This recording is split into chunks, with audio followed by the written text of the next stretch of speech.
एक बड़ी खबर आपको बता दें, छठे चरण के चुनाव से पहले देश के कई शहर के आईएसआईएस के निशाने पर थे।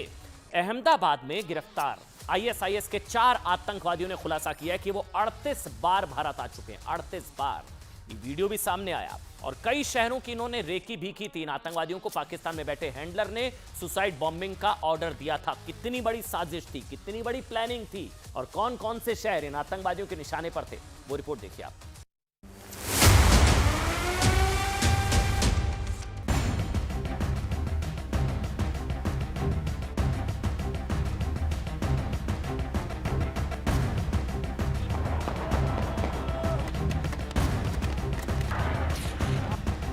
भारत पर हमले की कसम खाने वाले ये आईएसआईएस के 4 आतंकी हैं।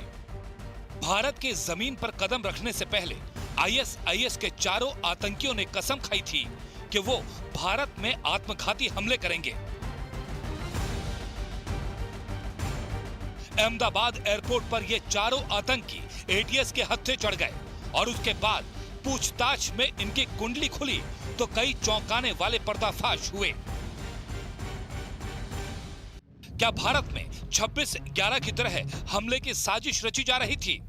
छठे चरण में 8 राज्यों में हो रहे चुनाव से पहले क्या कई शहरों में फिदायीन हमले की बड़ी साजिश रची जा रही थी? क्या दिल्ली से अहमदाबाद तक आतंकियों ने हमले का टारगेट सेट कर लिया था? पूछताछ में आतंकियों ने बताया इनके ग्रुप में 2 नुसरत और नफरान 38 बार भारत आ चुके हैं।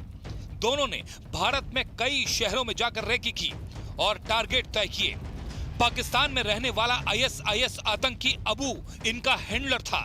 चारों आतंकियों ने अबू को अपना आमिर यानी गुरु मान लिया था और कसम भी खाई थी। अबू ने ही आतंकियों को सुसाइड बॉम्बिंग के आदेश दिए थे। फिदायीन हमले की ट्रेनिंग इसी साल फरवरी में शुरू हुई। पाकिस्तान से अबू ने उन्हें अहमदाबाद में हथियारों को इकट्ठा करने के बाद हमले को अंजाम देने के लिए सटीक जगह और समय बताने वाला था।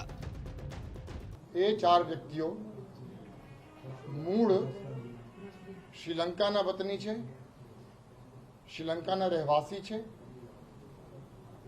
અને આતંકવાદી પ્રતિબંધિત સંસ્થા ઇસ્લામિક સ્ટેટના સક્રિય સભ્યો છે અને એ 4 લોકો સંપૂર્ણપણે આઈસિસની જે આઈડિયોલોજી છે એ આઈડિયોલોજીમાં રેડિકલાઇઝ થઈ ગયા છે। जिस तरह से आतंकियों को फिदायीन हमले के लिए तैयार किया गया और कई शहरों पर अटैक के टारगेट दिए गए, उससे शक जताया जा रहा है कि आईएसआईएस ने 26/11 हमले की तरह ही आतंकियों को तैयार किया और उन्हें अजमल कसाब की तरह ट्रेनिंग दी गई थी।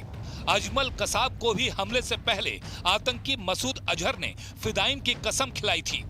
हो सकता है ये जो टेररिस्ट अटैक है वो 26/11 के मुकाबले का टेररिस्ट अटैक हो सकता है। वो टारगेट कहीं भी हो सकता है, दिल्ली हो सकता था, अहमदाबाद हो सकता था, मुंबई हो सकता था या ऐसी जगह हो सकता था जहां लोगों का अटेंशन रहो, जहां नेशन का अटेंशन रहो। तो तमाम तरीके के टारगेट हैं, ये फिदायीन थे। ये देखिए सुसाइडल अटैक करने में इनकी महारत हासिल थी।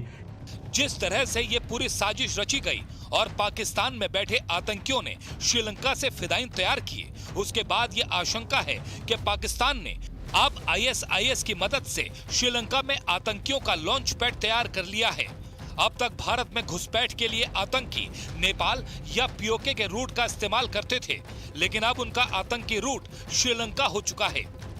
हर बार देखिए पाकिस्तान एक नए रूट का इजाफा करता है। अब हम बिल्कुल सरप्राइज नहीं होंगे अगर हम आगे आने वाले दिनों में देखें कि हो सकता है म्यांमार के थ्रू, हो सकता है सी रूट के थ्रू, हो सकता है मालदीव से वो लक्षद्वीप आए और लक्षद्वीप से फिर हिंदुस्तान आए या ऐसी जगह आए, अंडमान निकोबार आए और फिर वहां से बाई एयर कलकत्ता या चेन्नई आए। तो तमाम रास्ते जो हैं जहां से भी हिंदुस्तान आया जा सकता है, चाहे वो डायरेक्ट मीन्स द्वारा या इनडायरेक्ट मीन्स द्वारा, इन सारे रूट का इस्तेमाल टेररिस्ट ऑर्गेनाइजेशन करता है।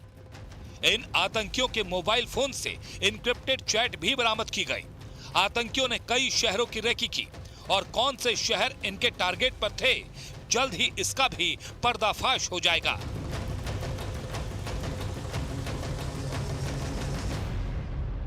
एक और बड़ी खबर है, एक सांसद की हत्या करके उसके शव के टुकड़े टुकड़े कर दिए गए। सूटकेस में बंद करके ठिकाने लगा दिया गया। बांग्लादेश के सांसद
व्यक्ति को सौंप दिया गया।